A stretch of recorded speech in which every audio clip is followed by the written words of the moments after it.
Hi everyone, क्या आपने भी एमपीपीएससी असिस्टेंट इंजीनियर एग्जाम 2021 को टारगेट किया है? जैसा कि आपको पता है कि एमपीपीएससी के द्वारा रिसेंटली कैलेंडर को आउट किया गया था और इस कैलेंडर के अकॉर्डिंग आपकी एमपीपीएससी असिस्टेंट इंजीनियर एग्जाम 2021 की टेंटेटिव एग्जाम डेट जून 2022 है। इस डेट को ध्यान में रखते हुए नेविगेट इंस्टीट्यूट और परीक्षा ऐप मिलकर 5 जनवरी 2022 से लाइव वीडियो कोर्स स्टार्ट करने जा रहे हैं। यदि आप भी इस एग्जाम को फर्स्ट अटेम्प्ट में क्लियर करना चाहते हैं तो अभी डाउनलोड करें परीक्षा दा सक्सेस ऐप और यूज करें नेविगेट 30 कूपन कोड को और पाएं flat 30% early bird discount. Hello students, my name is Bhavyadeep Patidar और मैं आप सभी का स्वागत करता हूं नेविगेट इंस्टीट्यूट के यूट्यूब चैनल पर। देखिए स्टूडेंट्स, जैसा आप लोगों को पता है कि एमपीपीएससी आयोग ने एक एमपीपीएससी एई के लिए असिस्टेंट इंजीनियर्स के लिए एक वैकेंसी का कैलेंडर इशू कर चुकी है और जल्द ही उसका नोटिफिकेशन आने वाला है। और इस एमपीपीएससी एई के लिए इंस्टीट्यूट की ओर से एक ऑनलाइन कोर्स चालू किया जा रहा है जो स्टार्ट होगी हमारी बैच 5 जनवरी 2022 से। तो अगर आप चाहते हैं कि इस बैच में एडमिशन लें और इसका फ़ायदा उठाएं और आप पढ़ाई करें तो आप डिस्क्रिप्शन में लिंक दे दी गई है, कॉन्टैक्ट नंबर दे दिए गए हैं, उस पर जाकर कॉन्टैक्ट कर सकते हैं। और बात कर लीजिएगा 5 तारीख के पहले इंस्टीट्यूट की ओर से आप लोगों के लिए कुछ डिस्काउंट्स हमने रखे हुए हैं, तो आप जल्दी से जल्दी उन डिस्काउंट को पाने के लिए, पता करने के लिए आप कॉन्टैक्ट कर लीजिए, इंक्वायरी ले लीजिए। और सेकंड थिंग मैं ये बोल रहा हूँ कि हम लोगों ने एमपी जीके को लेकर एक सीरीज़ स्टार्ट की है मध्य प्रदेश सामान्य ज्ञान के लिए, जिसमें हम लोग आप लोगों को कुछ वीडियोस प्रोवाइड कर रहे हैं डेमो के तौर पर। ठीक है, तो एक वीडियो ऑलरेडी आपके पास आ चुका है, उसको आप जाकर देख लीजिएगा अगर अभी तक आपने देखा नहीं है तो। और उसी सीरीज़ में हम सेकंड वीडियो ला रहे हैं मध्य प्रदेश सामान्य ज्ञान का। तो देखिए, हमने पढ़ा है, कल हम यहाँ तक पहुँचे थे कि मध्य प्रदेश का गठन किस प्रकार से हुआ, या मध्य प्रदेश एक गोंडवाना लैंड का पार्ट है तो वो गोंडवाना क्यों बोला गया उसको, मध्य प्रदेश कौन से हिस्से में आता है, वगैरह वगैरह। ठीक है, उसके बाद आज़ादी के बाद जो समितियां गठित की गई थी मध्य प्रदेश को बनाने के लिए या अलग सारे राज्यों को गठन करने के लिए जो समिति गठित की गई थी उसकी हमने बात की थी, जिसमें आपने सबसे महत्वपूर्ण राज्य पुनर्गठन आयोग को देखा था। देखिए, ये राज्य पुनर्गठन आयोग जो था, मैंने कल बता दिया था आप लोगों को कि 1953 में गठित हुआ था और 1956 में उसकी क्या होती है, रिपोर्ट आती है। ठीक है, 1956 में जब उसकी रिपोर्ट आई थी तो भारत में बोला गया था कि 16 राज्यों और 3 केंद्र शासित प्रदेश को बनाया जाए, लेकिन सरकार द्वारा वहीं पर 14 राज्यों और 6 केंद्र शासित प्रदेशों का गठन किया गया था। अब उन्हीं 14 राज्यों और 6 केंद्र शासित प्रदेश में एक हमारा प्यारा मध्य प्रदेश था, यही मध्य प्रदेश जो आपको अभी दिखाई दे रहा है। ठीक है, आप देख रहे होंगे कि ये थोड़ा सा मैप जो थोड़ा अलग टाइप का दिख रहा है, आज की डेट में ये मैप आपको ऐसा दिखाई नहीं देता है। तो हम इसके बारे में पढ़ लेते हैं कैसा क्या रहा है, तो स्टार्ट करते हैं। देखिए, मैं आपको इस मैप के बारे में बताता हूँ। सबसे पहले आप 1947 पे जाइए। 1947 वो ईयर जब आपको आज़ादी मिलती है। उसके बाद 1956 को देखिए, वो साल जिस वर्ष स्टेट रीऑर्गेनाइजेशन कमीशन ने देश में राज्यों का गठन किया था। 1947 की स्थिति ये थी कि भारत में 565 रियासतें थीं। उन रियासतों में से कुछ रियासतों को मिलकर अलग अलग राज्यों को बनाया और उन 565 रियासत में से मध्य प्रदेश में 79 रियासतें आती हैं। ठीक है, तो अब देखिए क्या होता है। सबसे पहले 1947 में ये आपका मध्य प्रदेश था, मध्य प्रदेश बनाया गया था, जिसमें ये वाला पार्ट हमने बनाया है, ये छत्तीसगढ़ है, ये वाला पार्ट जो बनाया है ये महाराष्ट्र है। कल हमने आपको बताया था कि 1947 में जब मध्य प्रदेश बनता था तो मध्य प्रदेश, छत्तीसगढ़ और महाराष्ट्र भी उसमें शामिल होते थे। यही चीज चलती रही 1956 तक, और 1956 में आने के बाद ये महाराष्ट्र वाला जो पार्ट था वो मध्य प्रदेश से अलग कर दिया गया और इसको बनाया गया, बंबई स्टेट में मिला दिया गया। ठीक है, चलिए अब देखते हैं। अब 1956 या 1956 में मध्य प्रदेश और छत्तीसगढ़ मध्य प्रदेश में शामिल थे। मतलब जब एसआरसी ने या स्टेट रीऑर्गेनाइजेशन कमीशन ने राज्यों का गठन किया 1956 में, और उसमें 1 नवंबर 1956 को जब मध्य प्रदेश का गठन हुआ तो मध्य प्रदेश के साथ में मध्य प्रदेश और छत्तीसगढ़ शामिल था। इतना क्लियर है क्या आपको? ठीक है, अब देखिए क्या हुआ था।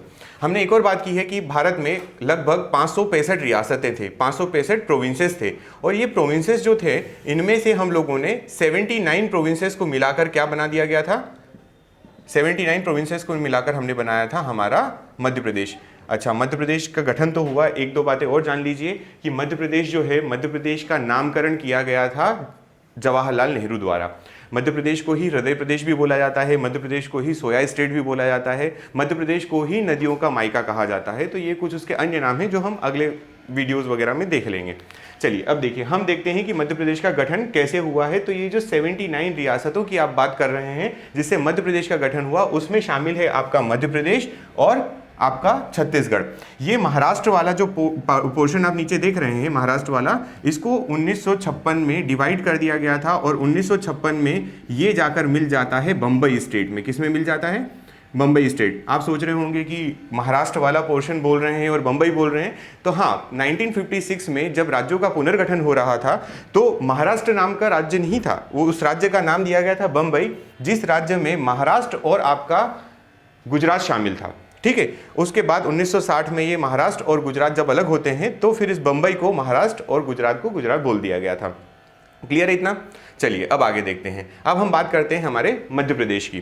तो मध्य प्रदेश की जब हम बात करेंगे तो आपको पढ़ना है ये 79 रियासतें।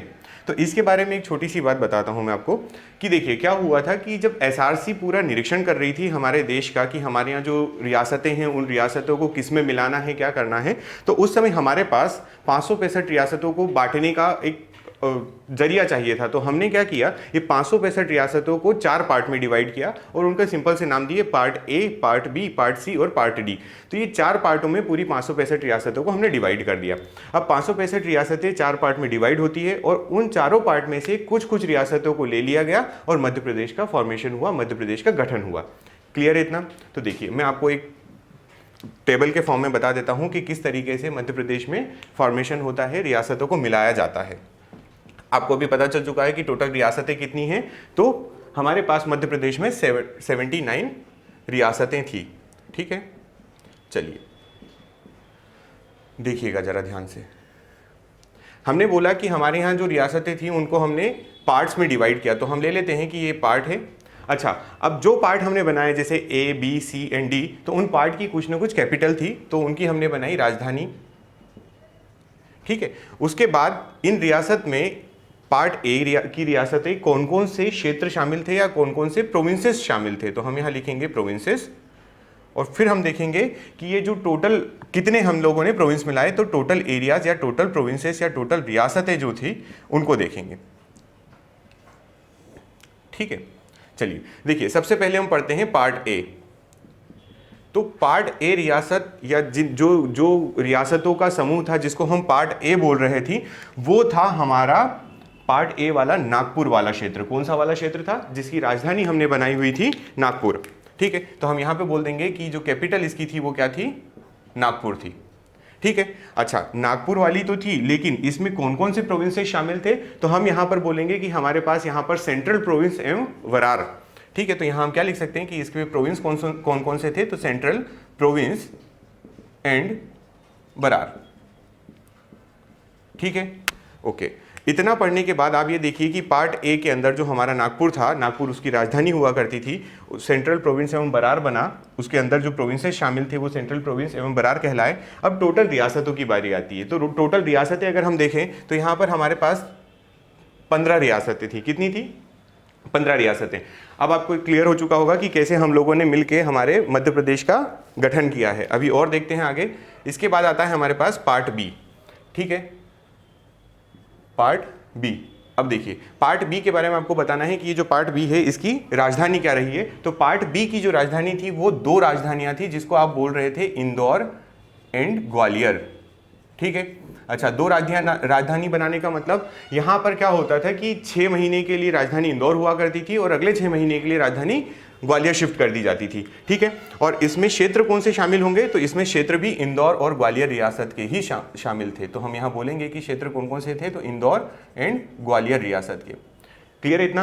अच्छा, अब हमें बताना है कि ये जो पार्ट डी था, जो हमारी सारी रियासतों का पार्ट डी बनाया गया था, उसमें से हमने कितने रियासतों को मिलाकर मध्य प्रदेश में शामिल किया था। तो यहाँ पे हम देखते हैं कि हमारे पास 26 रियासतें ऐसी थी जो पार्ट बी के अंतर्गत आती थी और उसको हमने मध्य प्रदेश में मिला लिया था। ठीक है, आगे बढ़ते हैं।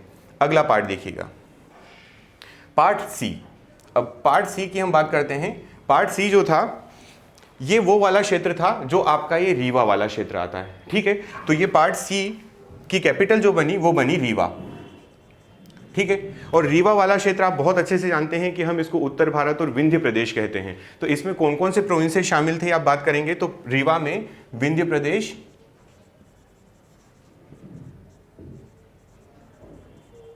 और यहां पे आप बोल सकते हैं कि कौन शामिल था तो रीवा शामिल था। ठीक है इतना।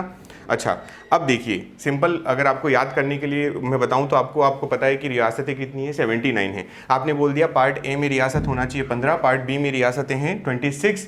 तो बची हुई रियासतों को अगर आपको देखना है तो आप सीधा 79 में से इन दोनों को माइनस कर दीजिएगा तो भी आपके पास आंसर आ जाएगा। तो हमारे पास यहाँ पर 38 रियासतें थी। पार्ट सी की 38 रियासतों को मिलाकर हमने मध्य प्रदेश में शामिल कर दिया था। ठीक है, अब इतना तो था ये पार्ट सी वाला, लेकिन एक रियासत और आ रही थी जिसका नाम था भोपाल रियासत। ठीक है, एक रियासत आपके पास और थी जो नाम भी उसका भोपाल था और उसकी कैपिटल भी कहाँ थी, भोपाल में थी। ठीक है, देखिए इसको हम अलग से इसलिए लिख रहे हैं क्योंकि आप इसको लिखिएगा कि इसमें कौन सा क्षेत्र शामिल था, तो भोपाल का ही शामिल था। हम इसको इसलिए अलग से लिख रहे हैं क्योंकि जब हम लोग आज़ाद हुए, आज़ादी के बाद हमारे पास हमारी रियासतें जो थी ना, उनको हम लोगों ने एक ऑफर किया था विलय पत्र। ठीक है, उस विलय पत्र में 3 कंडीशन रखी हुई थी, 3 स्थितियां थी कि जो रियासतें चाहे तो वो भारत में शामिल हो जाए, दूसरा जो रियासतें चाहती हैं वो पाकिस्तान में शामिल हो जाए, और तीसरा पॉइंट उसमें ये था कि जो रियासतें ना तो भारत या ना पाकिस्तान किसी में शामिल नहीं होना चाहती हैं वो अपने आप को स्वतंत्र घोषित कर सकती हैं। ये हम लोगों ने उसमें प्रावधान किया हुआ था, प्रोविज़न था उसमें। लेकिन होता क्या है, कुछ रियासतों ने तो उसमें सिग्नेचर कर दिए कि उन्हें भारत में शामिल होना है या पाकिस्तान में, लेकिन भोपाल एक ऐसी रियासत आती है जो अपने आप को स्वतंत्र रखना चाहती थी। तो ठीक है, कुछ समय तक 1947 के बाद ये सब चीज़ें चलती रही और 1947 से लगा के 1949 तक भोपाल अपने आप को ये डिक्लेयर करना चाहता था कि वो इंडिपेंडेंट है। लेकिन 1 जून को फाइनली भोपाल को भारत रियासत या भारत संघ में शामिल कर लिया गया और इस तरीके से भोपाल जो है वो भारत का एक हिस्सा बना। अच्छा, ये क्लियर है आपको कि भोपाल कैसे भारत का हिस्सा बना। तो दूसरा पॉइंट ये है कि भोपाल भारत का हिस्सा बना तो वही अपना मध्य प्रदेश का भी हिस्सा बनता है। तो ये एक रियासत आप अलग से देखेंगे, जो भोपाल जो है वो पार्ट सी के अंतर्गत ही आती थी। ठीक है, अलग से रियासत नहीं थी, भोपाल जो है वो पार्ट सी के अंतर्गत आती थी। बस आपको इतना याद रखना है कि भोपाल जो रियासत है उसको हम लोगों ने 1 जून 1949 को शामिल किया था हमारे भारत संघ में। क्लियर है इतना। तो आप लोगों को ये देख के समझ में आ गया होगा कि किस तरीके से ये 1 नवंबर 1956 को 79 रियासतें मिलाकर हमारा मध्य प्रदेश बनाया गया है। क्लियर है, ठीक है। चलिए, ये इतना पढ़ने के बाद मैं आपको अलग से, और अब हम यहाँ से पहुँचे हैं कहाँ तक, अभी मैं आपको एक स्थिति बताता हूँ। आप लोगों ने 1947 से लगा के 1956 तक की बात की, जब हम लोगों ने क्या किया, भारत में रियासतों को मिलाकर मध्य भारत का या मध्य प्रदेश का गठन किया है। क्लियर है इतना। लेकिन हम देखते हैं वास्तविक जो गठन आप देखते हैं वो मध्य प्रदेश का 1 नवंबर 1956 को हुआ है। तो ये जो 1947 से 1956 का हम जो टाइम पीरियड बता रहे हैं, जिसमें आपने ये सब बोला है कि इस तरीके से बना है, तो उस समय आपका मध्य प्रदेश, महाराष्ट्र और छत्तीसगढ़ तीनों शामिल थे। अब हम देखेंगे कि किस प्रकार मध्य प्रदेश 1956 से लगाकर 2000 तक की स्थिति में कैसा रहता है। ठीक है, हम लोग ये क्यों डेट ले रहे हैं, क्योंकि अभी आपको पता है कि जो एसआरसी था, एसआरसी ने क्या किया था, 1956 में अपनी रिपोर्ट दी थी और उस रिपोर्ट के आधार पर मध्य प्रदेश का गठन हुआ है 1 नवंबर 1956 को। ठीक है, तो हम ये देखेंगे, उसके बाद देखेंगे 1956 से 2000 तक मध्य प्रदेश कैसे होता है, और फिर 2000 के बाद आज 2021 तक मध्य प्रदेश की स्थिति कैसी है। तो अभी इस वीडियो में इतना ही।